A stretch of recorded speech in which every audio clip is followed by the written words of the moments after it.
Hello ছোট্ট বন্ধুরা, সবাইকে স্বাগত জানাই অভি কিডস আর্টের একটা নতুন ভিডিওতে।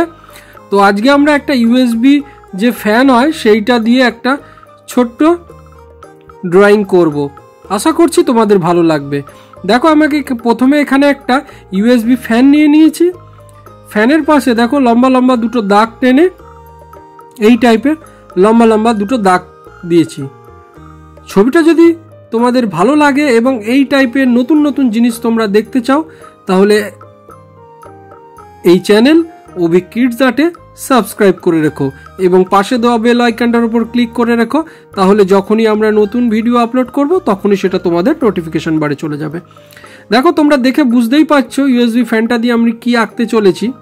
দেখো, দুপাশে আমি দুটো ডানার মতো অংশ এঁকে নিচ্ছি এবং মাঝে এটা হচ্ছে ডানার মধ্যে যে ফ্লিপ করার জন্য, মানে ডানার আয়তন বাড়ানো কমানোর জন্য যে ডানার যে ভাগটা থাকে সেই ভাগটা আমি এখানে আঁকছি। এবার এদিকে পেছন দিকে আমি কিছু ছোট ছোট ডানার মতো আঁকছি। এটা আস্তে আস্তে একটা রূপ নিচ্ছে। আমি এটা পুরোটাই আমার মন থেকে এঁকেছি এবং এটা মজার জন্যই এঁকেছি, যাতে দেখে তোমাদের ভালো লাগে।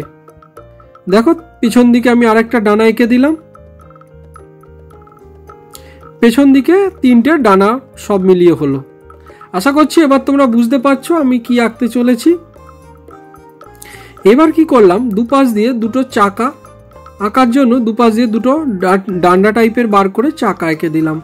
আমার আঁকাটা মোটামুটি কমপ্লিট হয়ে গেছে। তো আশা করছি তোমাদের এটা ভালো লাগবে এবং এই টাইপের আরও ভিডিও দেখার জন্য আমাদের সাথে থেকো। ধন্যবাদ। এই বলে এই ভিডিওটা এখানেই শেষ।